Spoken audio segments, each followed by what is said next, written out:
Assalamu Alaikum everyone, it's me Suha and আজকে আমরা বাংলাদেশি প্রম aka farewell বা বিদায় সংবর্ধনা অনুষ্ঠানের জন্য একটা ড্রেস বানাবো।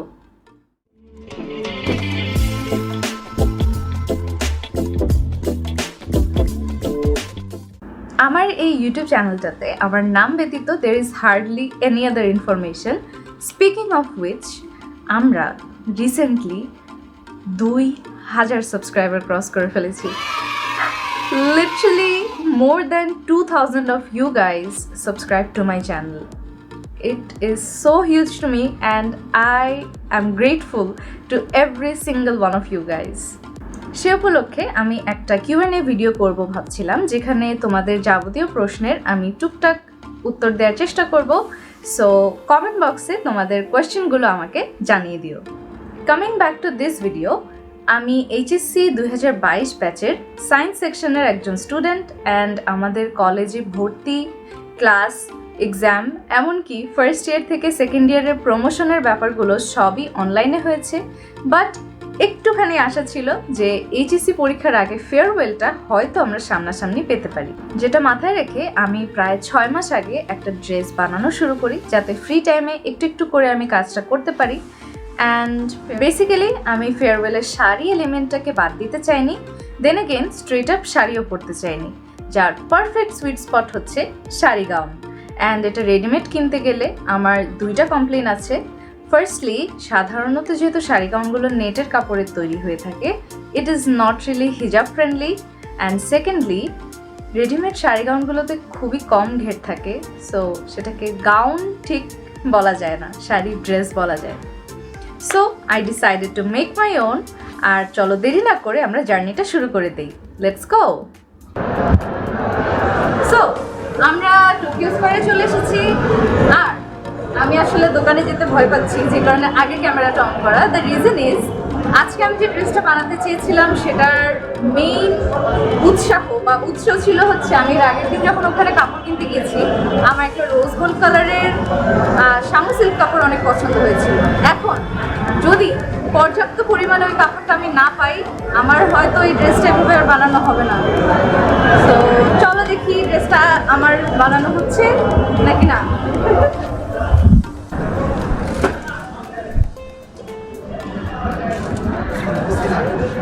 এটা ওইটার সাথে ভালো যাবে, কিন্তু এটা নিচের কাপড় কি পাবো আমি?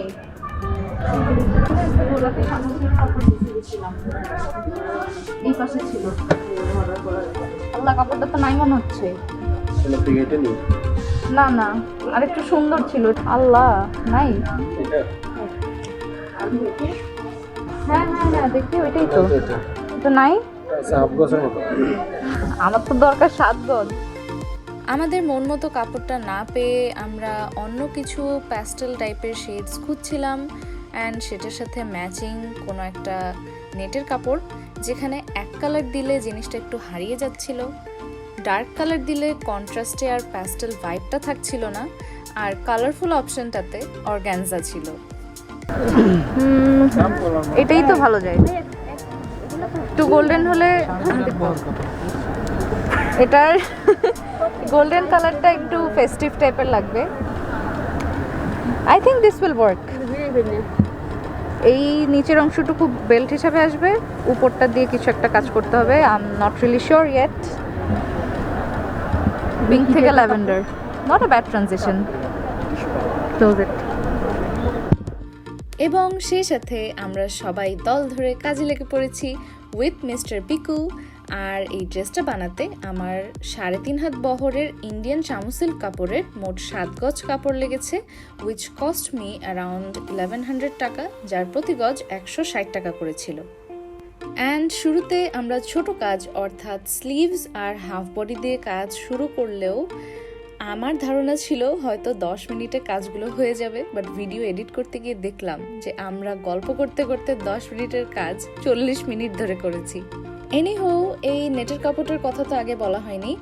এটার গজ ছিল 400 টাকা করে, যেটা বেশি করে নিলে হয়তো আর একটু প্রাইস কম রাখতো, বাট আমি অনলি 27 ইঞ্চি নিয়েছিলাম, সো আমার 300 টাকা দিতে হয়েছে। And after fusing them together, this is how it turned out. এখন এই হাতের পালায় রিমেম্বার মি সেইং যে পরে ফিগার আউট করব কি করা যাবে? Well, this is me figuring out literally nothing, কারণ আমি নেটের কাপড়টা দিয়ে পুরো হাতটা কভার করতে চাচ্ছিলাম না, কারণ একটু ট্যাকি ভাইবস আসছিল, বাট হাফ কভার করারও কোনো উপায় ছিল না, কারণ এই লতাপাতার মধ্যে দিয়ে কোনো স্ট্রেট লাইন কাটা যাচ্ছিল না। So I just ditched it, but not really, you'll see later. আর এখানে আমি প্লেন হাতটাকেই হাফ বডির সাথে জোড়া লাগিয়ে স্কার্টের কাজে নেমে পড়ি, যেটাকে আমি শুধু একভাবেই এক্সপ্লেন করতে পারবো, which is, bear with me, একটা রেক্ট্যাঙ্গুলার কাপড়কে ট্রায়াঙ্গেলে ভাঁজ করে সেখান থেকে একটা স্কোয়ার বের করে I cut out a circle from it. Get it? Neither do I. ইউটিউবে রুমাল ছাট ফ্রক বা আবায়া লিখে সার্চ দিলেই তোমরা কাটিংটা পেয়ে যাবে, তারা স্টেপ বাই স্টেপ বুঝিয়ে দিবে। অ্যান্ড অনলি টুইস্ট যেটা আমি একটু এনেছি এখানে, যে কোমরের অংশটায় আমার 20-40 ইঞ্চি সার্কেল বের করার কথা, সেখানে আমি 40-80 ইঞ্চি সার্কেল বের করেছি, যাতে করে রাফলস অ্যাড করা যায়। But I got carried away with the Raffles, যেখানে আমি 40 ইঞ্চি করার জায়গায় কাপড় টেনে গ্যাদার করতে করতে 35 ইঞ্চি করে ফেলেছি। So it was a little fitting. আর জয়েন করার পর কিছুটা এরকম দেখাচ্ছিল। So now that we are done with everything else except for the আঁচল, যেটা আমি লাস্টে করব, কারণ গাউনটাতে রাফল দেওয়াতে I am still not sure আঁচলটাকে দেওয়া ঠিক হবে নাকি।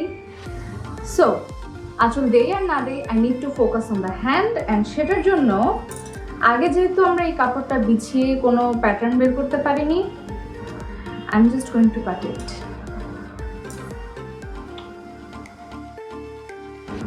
এখন আমি এখান থেকে সবগুলো পার্ট আলাদা আলাদা করে, I can't believe myself I'm saying this, but সবগুলো আলাদা আলাদা করে একটা নতুন প্যাটার্ন করার চেষ্টা করব। সো আমি জাস্ট এগুলো সব কাটতে থাকি। 2000 years later. This part was so tiring, কিন্তু কাজ যেহেতু শুরু করেছি শেষ তো করতেই হবে। ছোট একটা স্টিলের কেচি নিয়ে আমি নেট থেকে এমব্রয়ডারি কাজগুলো আলাদা আলাদা করে পাজল পিসেসের মতো এমনভাবে সাজিয়েছি যাতে করে জায়গাটা ভরাট দেখায়, আবার পার্লের পিসগুলো যেন আমার সেলাইয়ের অংশে না থাকে। আর সেগুলোকে হাতে সেলাই করার পর it looked something like this, যার পর আমি হাত থেকে একদম স্কার্টের নিচ পর্যন্ত সেলাই করে লাগিয়ে দেই ডান দিকটা বাদে, কারণ ডান দিক থেকে আমাদের আঁচলটা উঠে আসবে। And it was finally coming together.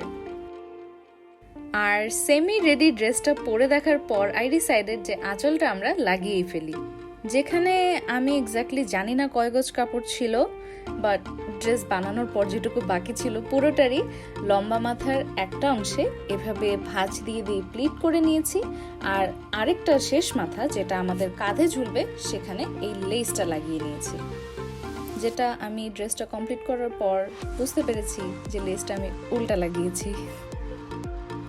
আর আমাদের আঁচলটায় যেহেতু 3.5 হাত বহরের পুরোটুকুই আছে, এটা বেশ হেভি আর লম্বা ছিল, তাই আমি ওয়েস্ট লাইন থেকে যতদূর যায় পুরোটাই লাগিয়ে দিয়েছি।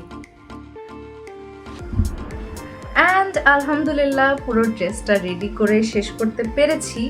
ইনফ্যাক্ট আমি যাওয়ার আগে বসে বসে এই জিনিসগুলো লাগানো কমপ্লিট করেছি, বাট আলহামদুলিল্লাহ দ্য ডে ওয়েন্ট গ্রেট।